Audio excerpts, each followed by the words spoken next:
السلام عليكم ورحمة الله وبركاته. ألا هي ملوك الصلاة في لعبة واحدة؟ أصل في جماعة حبايبنا كده بيقول لك إيه لما بيفوزوا في ببطولة في لعبة واحدة معينة ألا وهي كرة اليد، يقول لك إيه بقى؟ إحنا ملوك الصلاة. طب وملوك الصلاة مش في السلة؟ وملوك الصلاة مش في الطايرة؟ سيدات ورجال، والسلة سيدات ورجال، زي ما النادي الأهلي لسه فايز من كام يوم بنهائي كأس المرتبط في السيدات. والنهارده النادي الاهلي ما شاء الله مبروك الفوز، والف مبروك لجمهور النادي الاهلي ومجلس اداره النادي الاهلي الفوز على نادي الزمالك ناشئين وكبار. الكبار 71 64 في السله، وفي دور المرتبط في نصف النهائي، والناشئين 64 32 على ناشئين الزمالك. في حد طلع اتكلم؟ في حد من بتوع الزمالك طلع قال حاجة؟ في حد قال لك احنا ملوك الصلاة؟ ها؟ في حد قال لك طلع اتكلم وقال لك ملوك الصلاة؟ فينك يا خالد يا غندور؟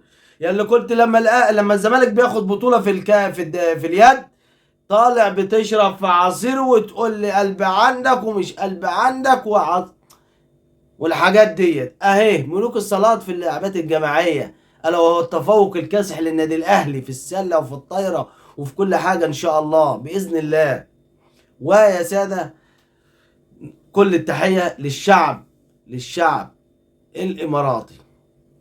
في البداية يا ريت كل اللي بيشوفنا يدعمنا بلايك واشتراك في القناة، وتكرم علينا باشتراك في القناة ولايك على الفيديو لو الفيديو عجب حضرتك. شعب الامارات النهارده في مباراة الامارات في مباراة الامارات والارجنتين، وتحية طيبة لشعب الامارات وكل الجمهور الاماراتي اللي هو في الدقيقة 74 عمل تحية كبيرة قوي قوي قوي واحياء لذكرى شهداء النادي الاهلي في الدقيقة 74. كل التحية والتقدير لشعب الامارات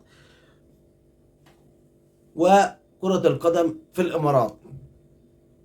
وغرامات النادي الزمالك، غرامات الفيفا تنهال على نادي الزمالك بالجملة يا حبيبي، بالجملة غرامات جاية على نادي الزمالك بالجملة، اللي هم مبسوطين وفرحانين بغرامة مين؟ كهربا.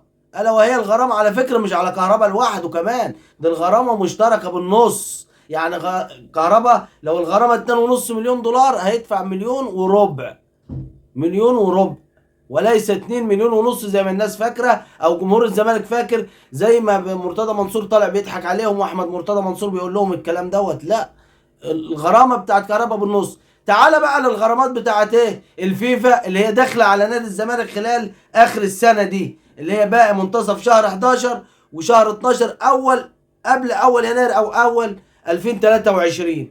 الا وهي غرامه خالد بوطيب وباتشيكو، وغرامة سبورت لشبونة اللي هي ايه بتاعت الاخ شيكابالا الاسطورة.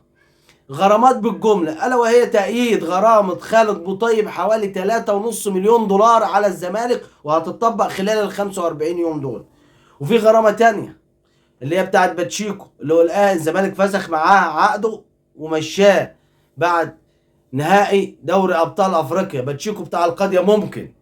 وغرامة ايه شيكابالا اللي كانت نص مليون دولار قعدت تتراكم لما دخل على المليون دولار. فالغرامات متراكمة وغرامات بالجملة جاية على نادي الزمالك. بس يا ترى يا هل ترى الزمالك هيدفع كل ملايين الدولارات دي من فين وهو لا عنده اعلانات ولا عنده شركة راعية ولا هو اساسا قادر يدفع فلوس اللاعبين؟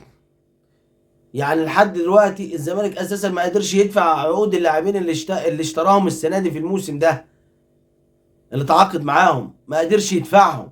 هيدفع من فين بقى الغرامات اللي جايه تنهال على نادي الزمالك؟ ويا ساده في الختام ما تنسوش الاشتراك في القناه ولايك على الفيديو، والسلام عليكم ورحمه الله وبركاته.